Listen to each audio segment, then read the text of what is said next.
말씀을 보시겠습니다. 오늘 말씀 요한복음 5장입니다. 요한복음 5장 16절 516이에요. 요한복음 5장 16절입니다. 봉독해 올리겠습니다. 그 사람이 유대인들에게 가서 자기를 고친 이는 예수라 하니라. 그러므로 안식일에 이러한 일을 행하신다 하여 유대인들이 예수를 핍박하게 된지라. 예수께서 저에게 이르시되 내 아버지께서 이제까지 일하시니 나도 일한다 하시매. 내 아버지께서 하나님께서 이제까지 일한다 하시니 나도 일한다 했습니다. 하나님께서 일을 하세요.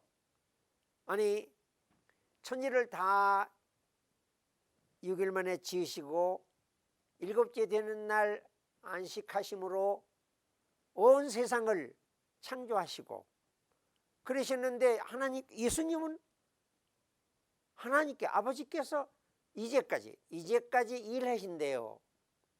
그래서 예수님도 일하신답니다.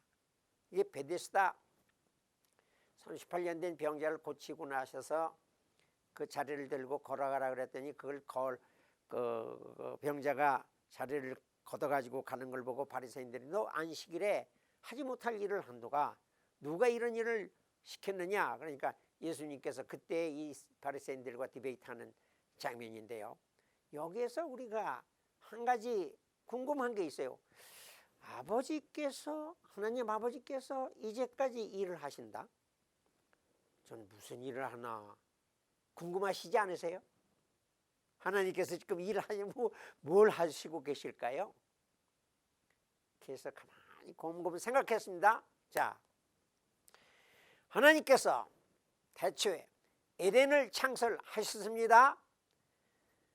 얼마나 아름답게 만들으셨어요? 아름다운 꽃도 피게 하시고 먹기 좋은 열매를 맺는 나무도 심어 놓으시고 강이 발원해서 에덴에서 발원해서 땅을 적시도록 이렇게 아름답게 기와 요초가 만발하고 얼마나 그 신기한 게 있어요. 그분들이요 아담과 이와가 옷을 안 입었는데요 안 추운가 봐요. 이거 신기하지 않습니까? 이렇게 춥지도 덥지도 않은 그 에덴 동산에서 꽃들이 만발하고 열매가 여러 가지가 맺혀 있어서 단 한 가지 선악을 알게 하는 나무의 실과는 먹지 말고 나머지 과일들은 네가 임의로 먹어라. 그리고 이 에덴 동산을 다스리고 지키라고 말씀을 하셨었던 그 에덴 동산이 망가졌어요. 아담이 범죄함으로 이와가 범죄함으로 사단의 꼬임을 받아서 이제 황폐하게 됐지요. 잘못은 아담 탓이에요. 네. 우리 흔한 말로 잘못은 조상 탓이지만 이 아담이 범죄를 함으로 말미암아 그만 우리가 지금 형편이 참 낙가무라상이네요. 보세요. 내가 아담이 아니고 내가였었더라면 나는 그 유혹에 안 넘어갔을 텐데. 손 들어보세요. 예? 아담 할아버지 잘못했지만 나였었더라면 안 했었어요 하실 분은 없어요. 그러면 왜 아담의 범죄가 오늘까지 우리에게 치명타를 끼치고 있을까요? 그 아담을 하나님께서는 인류의 대표로 세워놓으셨습니다. 축구 경기가 벌어졌는데요. 저기 지금 뛰고 있는 선수 중에 하나는요 어째 지가 봐도 좀 마음에 안 들어요. 내가 아는 우리 동네에 공 잘 차는 애 쟤가 나갔으면은 쟤보다는 더 잘 찰 텐데 해도요 이미 내가 아는 이 사람은 대표 선수가 아닙니다. 그러므로 일단 대표로 세움을 받았으면 그분이 승리를 못하고 실수를 했으면 우리 전체가 다 진 겁니다. 대장이 나가서 적장과 더불어 1대1로 싸워가지고 그 대장이 목배임을 당했을 적에는 그 나머지 병사들은 다 무조건 항복하게 되는 거죠. 그러므로 아담 한 사람의 범죄로 말미암아 죄가 세상에 들어오고 사망이 왕노릇하게 된 거죠. 하나님께서는 에덴을 클로스 하셨습니다. 그리고 다 내쫓아 버렸어요. 그 3장 창세기 3장 우리 잘 아시는 전부 내쫓아 버렸어요. 그 아름다운 동산에서 쫓겨나가는 그 장면, 그걸 생각만 해도요 정말 참 마음이 아프지요. 만약 아담이 범죄하지 아니었더라면 우리 안 죽을 텐데, 그죠? 사망이 없어요. 그 죄로 말미암아 죄의 삭선 사망이기 때문에 우리가 지금 죽음 앞에서 두려워하는 거 아니겠어요? 그러면은 만약에 선악과를 안 먹었다, 그럼 몇 살까지 살까요? 무드셀레가 969세까지 살았었던 것처럼 우리도 1000년을 산다고 해요. 그러면요 이 틀니를 몇 번 해야 될까요? 안경을 몇 번 바꿔 써야 될까요? 귀에 또 보청기를 껴야 되지 않을까요? 오늘날 양로원에 가서 보시면은 노인네들 너무 고생 많아요. 그렇죠? 그러나 하나님께서 인간들이 그렇게 낡게 하시지는 않으셨겠죠. 어느 시점에 가서는 이 육체가 쇠해는 것을 아시고 변형되게 하셔가지고 마치 예수님과 제자들이 변화산에 올라갔을 적에 그 얼굴과 모든 것이 변형되시고 예수님께서 나타나실 적에는 우리도 예수님의 그 모습 그대로 우리를 변형시킬 것을 우리는 믿거든요. 영체로 변경을 시켰을 거예요. 그건 뭐 성경에도 없고 가상세계니까 그런 정도로 말씀을 드리고요. 어쨌거나 인간이 범죄하고 죄악이 에덴 동산에 들어와 가지고 쫓겨나고 우리는 비참하게 삽니다. 이걸 보고 어떤 사람은 또 이런 말도 하대요. 하나님의 실패작이야. 그래요? 그럴 수 있을까요? 하나님께서 실수가 사람이 아니니 시건치 아니하시고 후회하심도 없다고 말씀을 하시는데, 그러면 이 에덴 동산을 처음에서 만들어 놓으셨을 적에 왜 이 지경에 가게 됐을까요? 마태복음 13장에 가서 보시면요 이런 예수님의 비유가 나옵니다. 어떤 사람이요 좋은 씨를 제 밭에 뿌려놨어요. 그랬더니 사람들이 잘 때에 그 원수가 와서 그 곡식 가운데다가 가라지를 덧뿌리고 갔다. 이런 비유를 말씀 들으셨지요? 가라지 비유. 두 번째 나오는 씨 뿌리는 비유 다음에 가라지 비유입니다.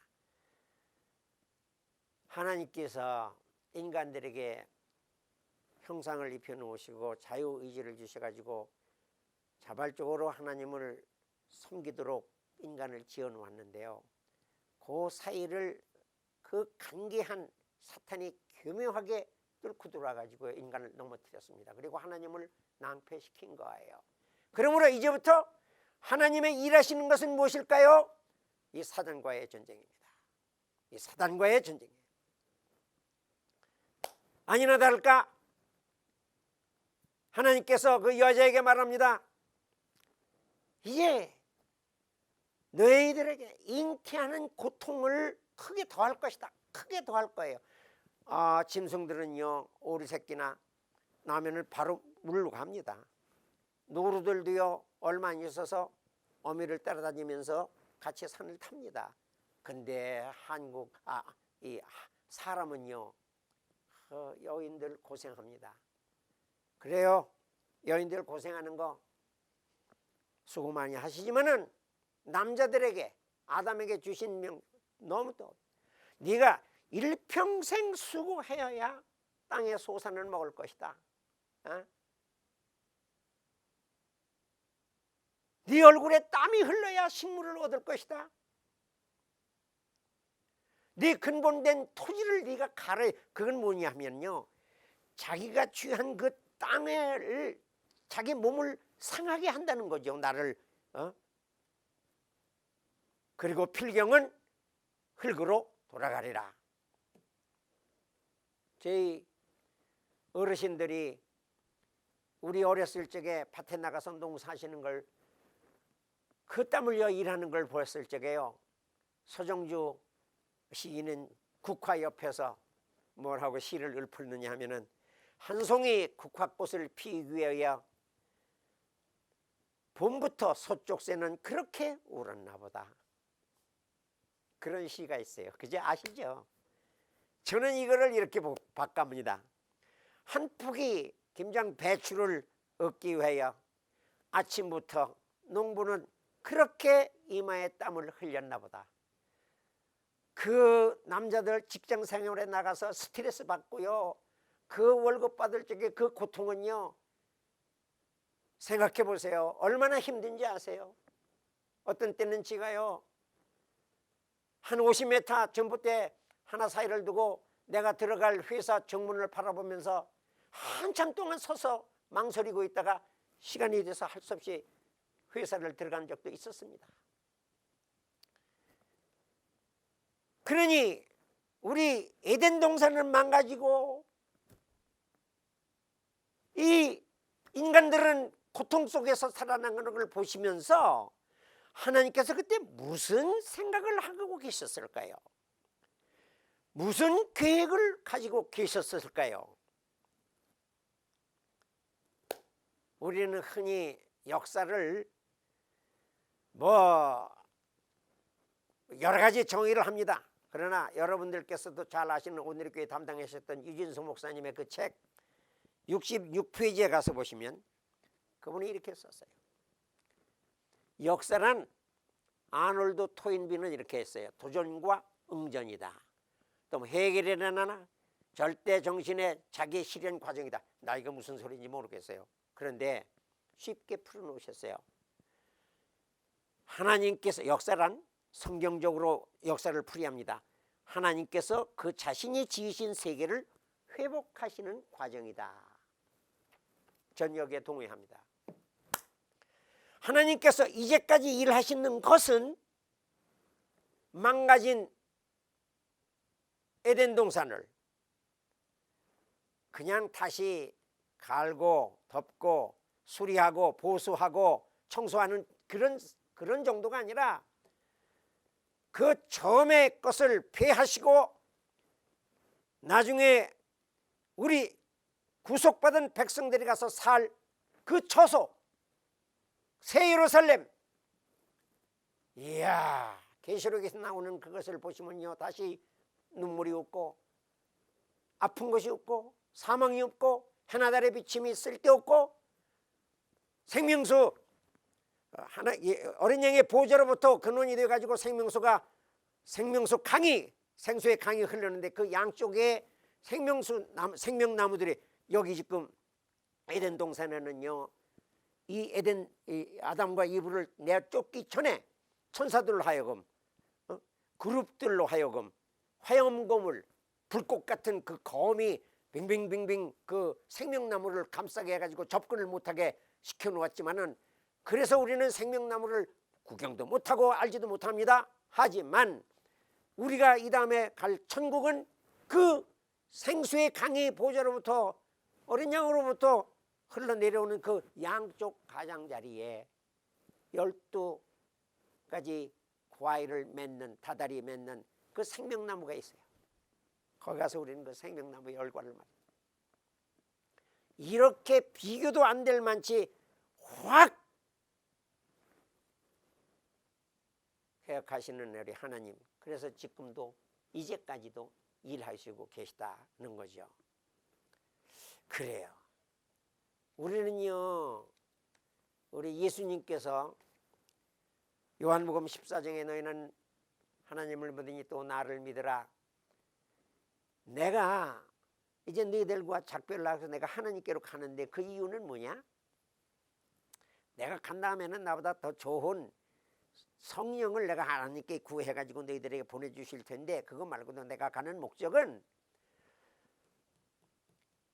내 아버지 집에는 거할 곳이 많아.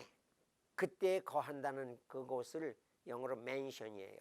난 한강 맨션 아파트가 처음 섰을 적에 맨션 그러길래 이게 맨손으로 들어가는 건가 그랬더니, 맨션이라는 말은 그냥 보통 호화주택을 얘기하는 게 아니죠.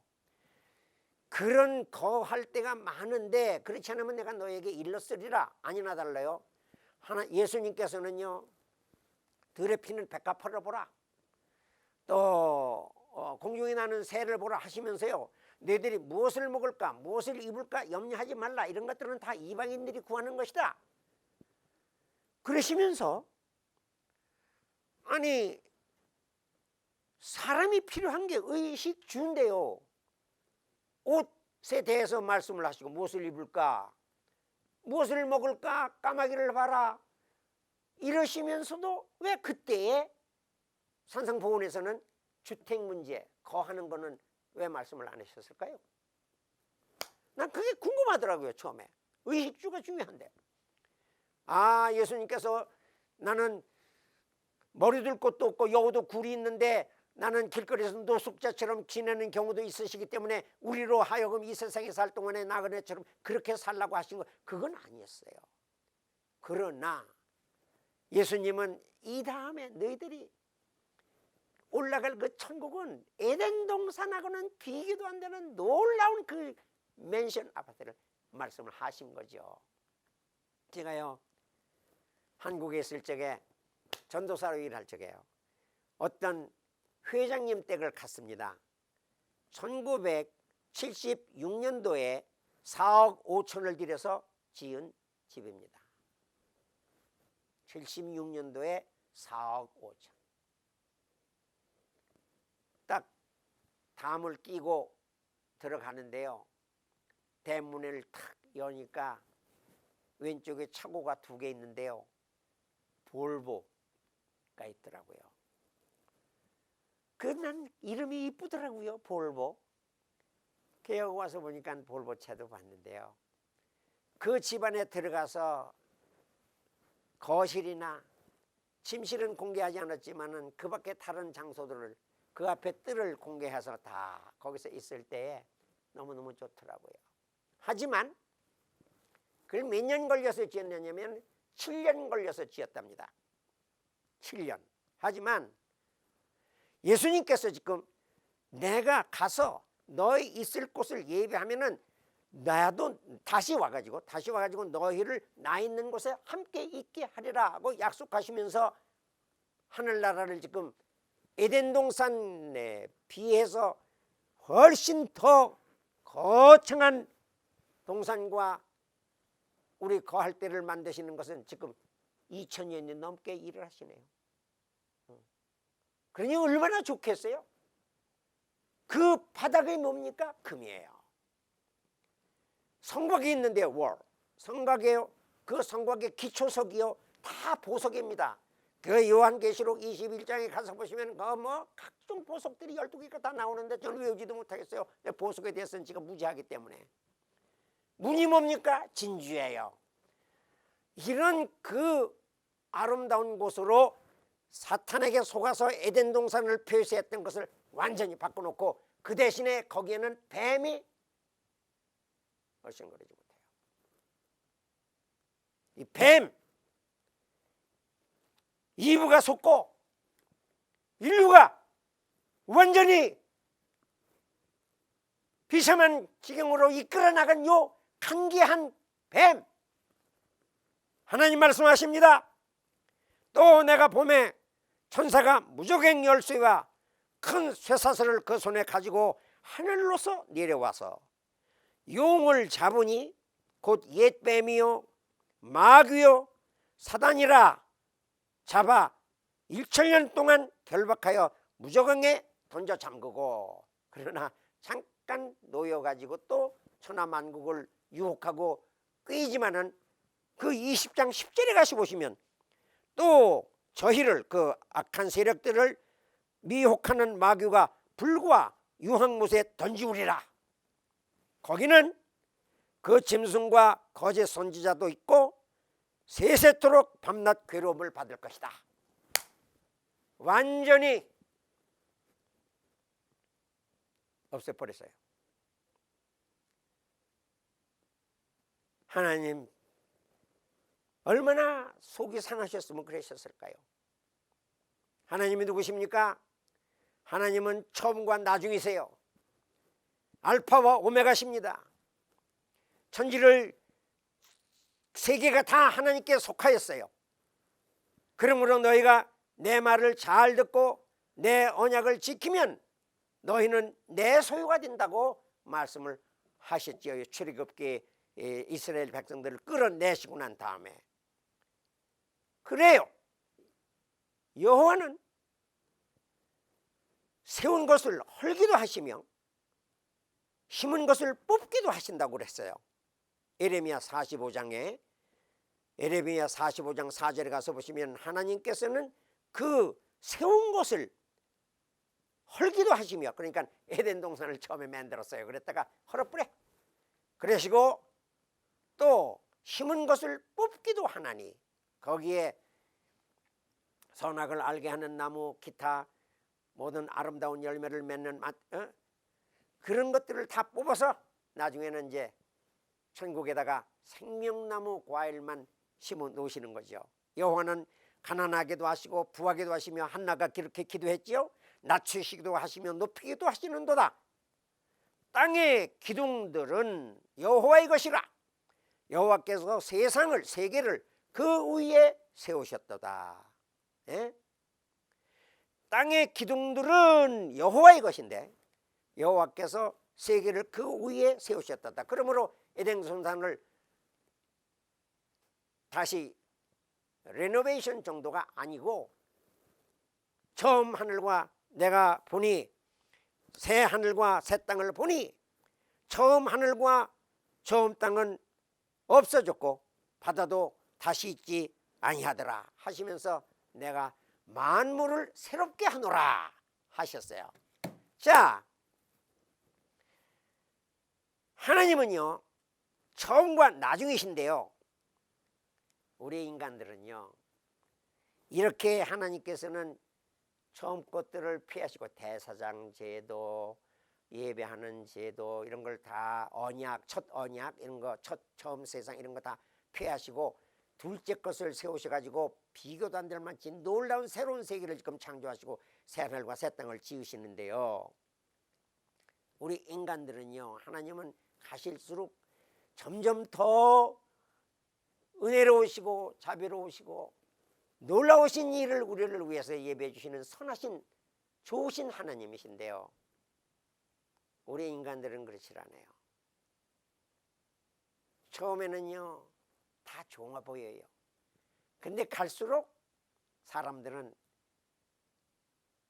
나중에 처음에 본 것보다도 형편없이 나빠지거든요. 그게 뭐예요? 가나 혼인잔치에서요 포도주가 떨어졌을 적에 그 예수님께서 만드신 포도주를 연회장에 갖다 줬더니 그거를 다 손님들에게 베풀었을 적에 그때 손님들이 말한 게 있어요. 이야, 다른 집 잔치는 처음에는 포도주를 가지고 맛있고 좋은 걸 내다가 나중에 우리가 취해서 이 술이 맛이 어떤지 모를 정도면은 형편없는 포도주를 내놓는데 이 집은 이제까지 좋은 포도주를 준비하였도다. 이야, 처음보다 나중에 훨씬 좋다는 뜻이지요. 사람이요 처음과 나중에 일정하기만 해도 그 사람은 난 사람입니다. 시종이 일관하고 시종이 여일한 사람이에요. 처음 약속한 것을 끝까지 잘 지키는 사람입니다. 믿을 만한 사람이에요. 훌륭한 사람입니다. 그러나 처음 받았었던 그 인상이 헤어질 때 보면 그 사람을 알아요. 반드시 끝자락을 흐리고 가는 사람이 얼마나 많아요, 이 세상에. 이야, 우리 성도님들 그렇게 되지 마시오. 왜? 하나님께서는 처음에 하셨던 일을 폐하실 때에도 그거를 더 비교할 수도 없는 놀라운 것으로 바꿔놓으시기 때문에 우리가 하나님을 알면 알수록, 사랑하면 사랑할수록 너무너무 끝이 좋으신 거예요. 이렇게 다 새로운 에덴 동산, 새로운 예루살렘, 새로운 거할 처소를 만들어 놓으시고 난 다음에 하나님은 뭐라고 그러세요? 너희 목마른 자들아, 물로 나오라. 돈 없는 자도 오라. 너희는 와서 사 먹되 돈 없이 값없이 와서 포도주와 저주를 사라. 초초합니다. 왜 그러냐? 천국은 마치 자기 아들을 위하여 혼인잔치를 베푼 어떤 임금과 같으니 소와 살린 짐승을 잡고 오소서 가서 초절을 했어요. 그랬더니 하나는 자기 밭으로 가고 하나는 상업차로 떠나더라는 거죠. 그게 마태복음 22장에 있는가 하면 비슷한 내용을 누가복음은 이렇게 말씀하시죠. 어떤 사람이 큰 잔치를 배설하고 많은 사람을 영접하였더니 가서 오라고 우리가 혼인잔치에 여러분들을 대접하겠다고 해도 한 사람은 이랍니다. 나는 밭을 샀으니 불갑을 나가 보아야겠어. 그래서 밭으로, 자기 밭으로 나갔어요. 또 한 사람이 말합니다. 나는 소 5겨리를 샀으니 시험해야 되겠는데요. 한 사람은 말합니다. 나 장가 들어서 섹시하고 이러니까 내 집을 채우라. 골목 시내에 가가지고 강제로 끌어다 그래도 내 집을 채우라고 하시는 것이 지금 하나님께서 하시고 계신 일이에요. 우리도 이 일에 하나님께서 이제까지 일하시니 예수님도 나도 일한다 하신 것은 우리에게 일을 맡기셨는데, 자 이제 천국잔치에 들어갈 사람을 우리 부지런히 나가서 찾아서 하나님의 그 어린 양과의 우리 혼인잔치가 많은 손님으로 가득 차도록 우리가 다 나가서 전도를 하는 것이 우리가 지금 살아나가는 이유예요. 전도하시고 내 행실로, 말로 전도하지 말고 내 행실로 많은 분들에게 하나님을 증거해 가지고 우리 하나님 천국잔치를 아주 멋있게 많은 분들을 초대하는 우리 일꾼들이 되십시다. 사랑하시는 형제 자매님들, 우리 모두는 거기 가서 참여할 건 말할 것도 없지요. 기도하시겠습니다. 하나님 아버지, 하나님께서는 알파와 오메가가 되셔서 처음과 나중이신데 처음에 하신 일보다도 나중에 하시는 일이 너무 위대하시고 너무 사랑스럽고 너무 감사한지라 아버지여, 그렇게 해놓으시고는 우리에게는 아무것도 요청하지 않습니다. 돈 없이 값없이 오기만 하라는 겁니다. 그런데 사람들은 전부 외면합니다. 주여, 저희들에게 거역하는 마음을 제하시고 우리로 하여금 그 사람들을 한 사람이라도, 한 영혼이라도 하나님께로 인도해서 마지막 천국잔치가 아주 호화스럽고 찬란하게 빛나는 저희 일꾼들 되게 하여 주옵소서. 예수님 이름으로 감사 기도 올리옵나이다. 아멘.